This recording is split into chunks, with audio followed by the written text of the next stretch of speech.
Hello friends, welcome back to my channel. Friends, ಇವತ್ತು ಶನಿವಾರ, time ಇವಾಗ 4 ಗಂಟೆ ಆಗ್ತಾ ಬಂದಿದೆ. ನಮ್ಮ ಮನೆಯಿಂದ ಎಲ್ಲರೂ ಕೂಡ ರೆಡಿಯಾಗಿದ್ದೀವಿ. ನಮ್ಮದು ಒಂದು ದೈವದ ಮನೆ ಇದೆ, ಅಲ್ಲಿಗೆ ಹೋಗಲಿಕ್ಕೆ ಎಲ್ಲರೂ ಕೂಡ ರೆಡಿಯಾಗಿದ್ದೀವಿ. ಟೀ ಎಲ್ಲ ಆಗಿದೆ ನಮ್ಮದು. ಇವಾಗ ಇನ್ನು ಹೊರಡಬೇಕಷ್ಟೇ. ನಮ್ಮದು ದೈವದ ಮನೆ ಏನು ಜಾಸ್ತಿ ದೂರ ಇಲ್ಲ, ಸ್ವಲ್ಪ ಹತ್ತಿರದಲ್ಲೇ ಇದೆ. ನಾವು ಇವಾಗ ಆಟೋದಲ್ಲಿ ಹೋಗ್ತೀವಿ.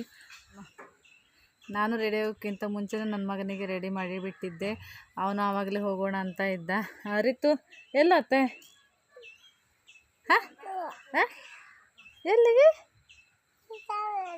ಸ್ವಾಮಿ ಮನೆಗೆ. ಯಾವ ಸ್ವಾಮಿ ಮನೆಗೆ? ಹೌದು, ಐದು ಮನೆ. ಯಾವ್ದು ಐದು ಮನೆ ನಮ್ಮದು? ಹಾಗೆ ಹೇಳಿನಲ್ಲ, ಮುರುಗೋಡಿ ಐದು ಮನೆ ನಮ್ಮದು. ಹಾಂ, ಮುರುಗೋಡಿ ಐದು ಮನೆ ಎಲ್ಲ ಸ್ವಾಮಿ ಮನೆಗೆ. ಇರುತ್ತೆ. ನಾವು ಯಾರೆಲ್ಲ ಹೊತ್ತು ಈಗ ಐದು ಮನೆಗೆ? ಹಾಂ ಹಾಂ ಹಾಂ ಹಾಂ ಹಾಂ, ಎಲ್ಲರೂ ಬತ್ತರ? ಪಪ್ಪ ಬತ್ತಿಲ್ಲ, ಕೆಲ್ಸಕ್ಕೆ ಹೋರಲ್ಲ ಪಪ್ಪ ಬತ್ತಿಲ್ಲ ಈಗ. ಪಪ್ಪ ಕೆಲ್ಸಕ್ಕೆ ಹೋರಲ್ಲ. ನಾವು ಅಷ್ಟು ಜನ ಹಪ್ಪಕ್ಕ, ಅಜ್ಜಿ ಅಜ್ಜ ಎಲ್ಲರೂ ಹಪ್ಪ. ಹಾಂ, ಅದು ಪಪ್ಪಳಿ ಗಿಡ ಮಗ. ಇವಾಗ ನಾವೆಲ್ಲರೂ ಕೂಡ ಹೊರಡ್ತಾ ಇದ್ದೀವಿ. ನಮ್ಮ ಮನೆಯಿಂದ ಅಪ್ಪ ಅಮ್ಮ ಹಾಗೆ ಅಕ್ಕ ಬಾವ ಮತ್ತು ಮಕ್ಕಳೆಲ್ಲರೂ ಕೂಡ ಬರ್ತಾ ಇದ್ದಾರೆ. ನನ್ನ ಅಪ್ಪ ಮತ್ತು ಅಕ್ಕ ಭಾವ ಎಲ್ಲರೂ ಕೂಡ ಗಾಡಿಯಲ್ಲಿ ಹೋಗ್ತಾ ಇದ್ದಾರೆ. ನಾವು ಆಟೋದಲ್ಲಿ ಹೋಗ್ತೀವಿ ಇವಾಗ.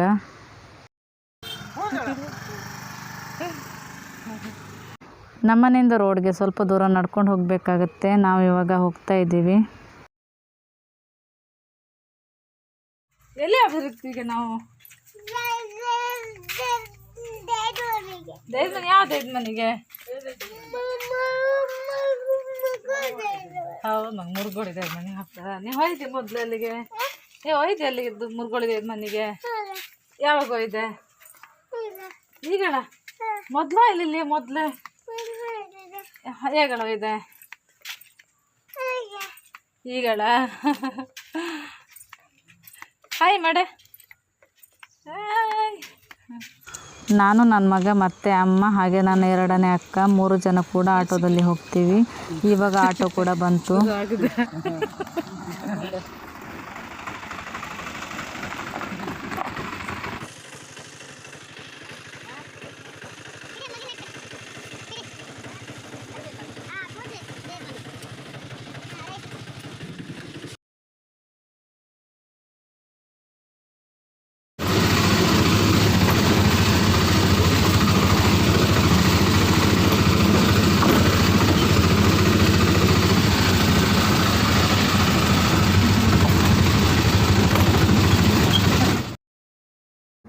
ಇದೇ ನೋಡಿ ನಮ್ಮ ದೈವದ ಮನೆ.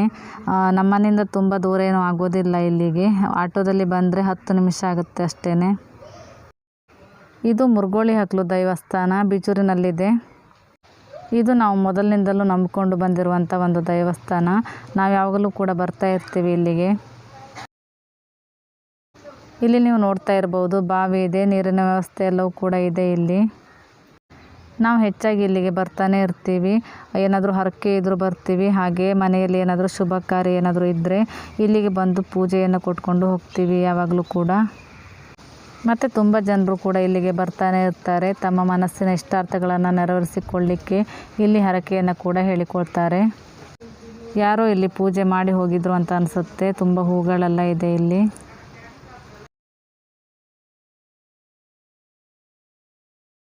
ಇದು ಯಕ್ಷಿ, ಶ್ರೀ ನಂದಿಕೇಶ್ವರ ಹಾಗೆ ಮರಳು ಚಿಕ್ಕು.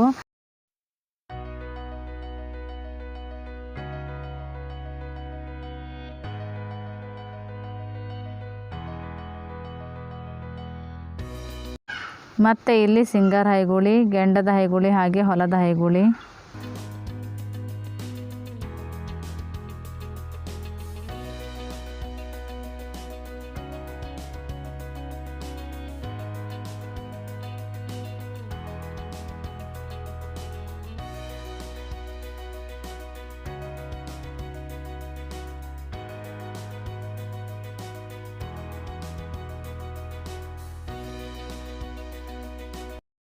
ಇಲ್ಲಿ ಇರೋದು ರಾಹು ಮತ್ತು ಬೊಬ್ಬರ್ಯ.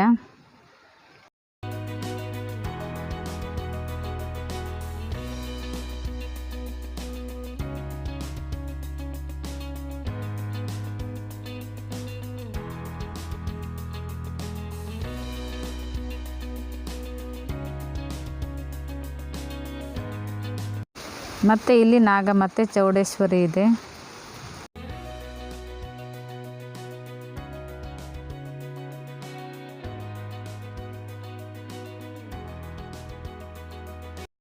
ಮತ್ತು ಇಲ್ಲಿಂದ ಸ್ವಲ್ಪ ಮುಂದಕ್ಕೆ ಆ ಕಡೆ ಹೋದರೆ ಇಲ್ಲಿ ಪಂಜುರ್ಲಿ ಇದೆ. ಇಲ್ಲಿ ಕೋಳಿಯನ್ನೆಲ್ಲ ಬಲಿ ಕೊಡುವವರು ಕೊಡ್ತಾರೆ.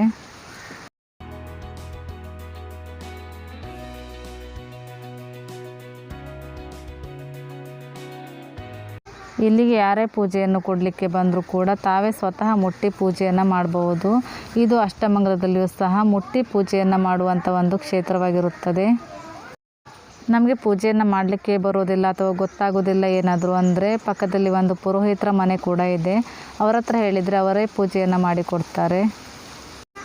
ಇವತ್ತು ನಮ್ಮ ಭಾವ ಇದ್ದರು, ಹಾಗಾಗಿ ಅವರೇ ಪೂಜೆಯನ್ನು ಮಾಡ್ತಾರೆ. ಇಲ್ಲಿ ಎದುರುಗಡೆ ನೀವು ನೋಡ್ತಾ ಇರ್ಬೋದು ಖಾಲಿ ಜಾಗ ಇದೆ. ಇಲ್ಲಿ ಅನ್ನ ಸಂತರ್ಪಣೆ ಆಗುತ್ತೆ.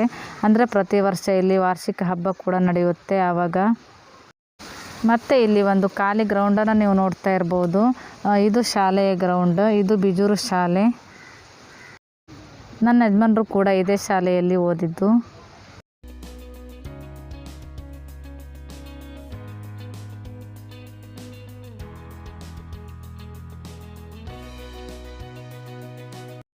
ಮತ್ತು ಈ ದೈವದ ಮನೆ ಸುತ್ತಲೂ ಕೂಡ ತುಂಬ ಗಂಟೆ ಇದೆ. ನೀವು ಇಲ್ಲಿ ನೋಡ್ತಾ ಇರ್ಬೋದು. ತುಂಬ ಜನ ಇಲ್ಲಿ ಹರಕೆಯನ್ನು ಹೇಳಿಕೊಳ್ತಾರೆ. ಹರಕೆಯನ್ನು ಹೇಳಿಕೊಂಡವರು ಇಲ್ಲಿ ಗಂಟೆಯನ್ನು ಮಾಡಿಸಿ ಹಾಕಿ ಹೋಗ್ತಾರೆ. ಇಲ್ಲಿ ಪ್ರತಿ ವರ್ಷವೂ ಕೂಡ ವಾರ್ಷಿಕ ಹಬ್ಬ ನಡೆಯುತ್ತೆ. ಏಪ್ರಿಲ್ 14, 15, 16ಕ್ಕೆ 3 ದಿನ ಇಲ್ಲಿ ವಾರ್ಷಿಕ ಹಬ್ಬ ನಡೆಯುತ್ತೆ. ಆವಾಗ ಭಜನೆ, ಗೆಂಡ ಸೇವೆ ಎಲ್ಲವೂ ಕೂಡ ಇರುತ್ತೆ ಇಲ್ಲಿ. ಹಾಗೆ 3 ದಿನ ಅನ್ನ ಸಂತರ್ಪಣೆ ಕೂಡ ಇರುತ್ತೆ. ಆದರೆ ಈ ವರ್ಷ ಮಾತ್ರ ಇಲ್ಲಿ ಹಬ್ಬ ಮಾಡಲಿಲ್ಲ. ಯಾಕೆಂದರೆ ಇವಾಗ ಕರೋನಾ ಟೈಮ್ ಅಲ್ವಾ, ಹಾಗಾಗಿ ಇಲ್ಲಿ ಹಬ್ಬವನ್ನು ಕ್ಯಾನ್ಸಲ್ ಮಾಡಿದರು ಈ ವರ್ಷ ಮಾತ್ರನೇ. ನಾವು ಇಲ್ಲಿ ಪೂಜೆಗೆ ಬೇಕಾಗಿರುವಂಥ ಎಲ್ಲ ಸಾಮಗ್ರಿಗಳನ್ನು ಕೂಡ ತೆಗೆದುಕೊಂಡು ಹೋಗಿದ್ವಿ. ಹೂವಾಗಿರ್ಬೋದು, ಕಾಯಿ ಆಗಿರ್ಬೋದು, ಹಾಗೆ ಸಿಯಾಳೆ ಎಲ್ಲವನ್ನು ಕೂಡ ತೆಗೆದುಕೊಂಡು ಹೋಗಿದ್ವಿ.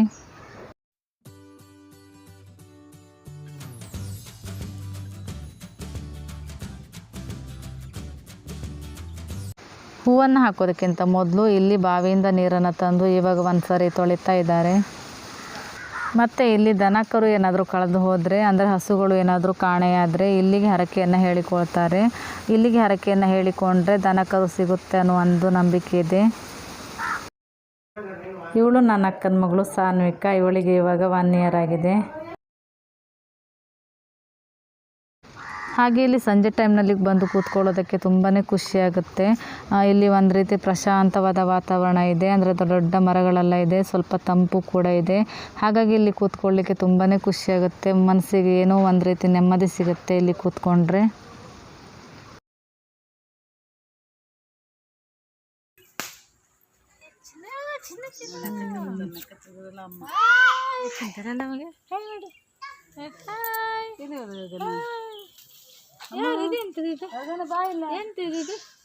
ಚಿಲ್ಲು ಅಂತ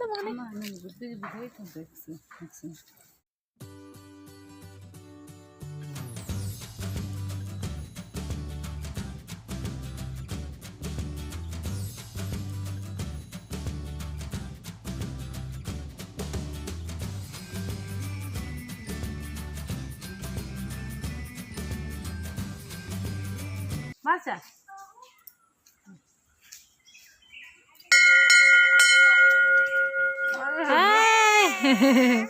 ಬರ್ಷ ಬರ್ಷ ಬಸ್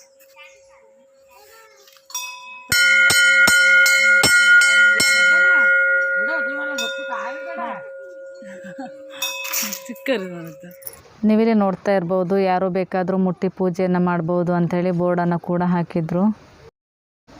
ಇಲ್ಲಿ ಮೊದಲು ವಾರ್ಷಿಕ ಹಬ್ಬ ಏನೂ ಕೂಡ ಆಗ್ತಾ ಇರಲಿಲ್ಲ. ಇವಾಗ ಒಂದು 6-7 ವರ್ಷ ಆಯಿತು ಅಷ್ಟೇ ವಾರ್ಷಿಕ ಹಬ್ಬ ಎಲ್ಲ ಸ್ಟಾರ್ಟ್ ಆಗಿ. ಭಜನೆ, ಗೆಂಡ ಸೇವೆ ಎಲ್ಲವೂ ಕೂಡ ಇರುತ್ತೆ ಇಲ್ಲಿ. ನಾವು ಹೆಚ್ಚಾಗಿ ಇಲ್ಲಿಗೆ ಬರಬೇಕಾದ್ರೆ ಸಂಜೆ ಟೈಮ್ನಲ್ಲೇ ಬರ್ತೀವಿ. ನನ್ನ ಮಗ ನೋಡಿ ಇಲ್ಲಿ ಹೇಗೆ ನಡ್ಕೊಂಡು ಹೋಗ್ತಾ ಇದ್ದಾನೆ ಅಂಥೇಳಿ. ಇವಳು ನನ್ನ ಅಕ್ಕನ ಮಗಳು ತನ್ವಿ, ಕೈ ಮುಗಿತಾ ಇದ್ದಾಳೆ ಇಲ್ಲಿ.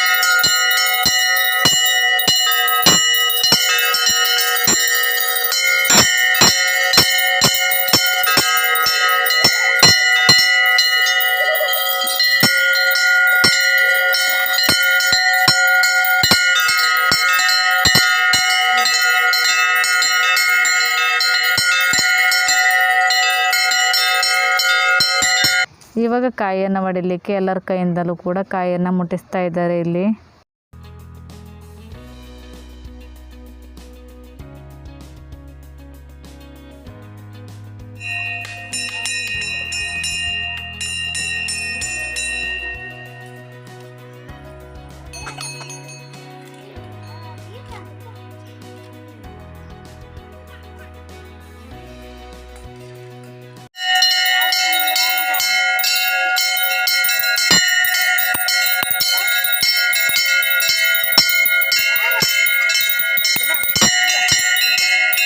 ನೀವಿಲ್ಲಿ ನೋಡ್ತಾ ಇರ್ಬೋದು, ಇದು ಮರಳು ಚಿಕ್ಕುವಿನ ಮೂಲ ಸ್ಥಾನ. ಇದನ್ನು ತೆಗೆದಿಲ್ಲ, ಹಾಗೆ ಇಟ್ಟಿದ್ರು ಇಲ್ಲಿ.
ಇವಾಗ ಪೂಜೆ ಕೂಡ ಮುಗೀತು. ಎಲ್ಲರೂ ಕೂಡ ಆರತಿಯನ್ನು ತಗೊಳ್ತಾ ಇದ್ದಾರೆ.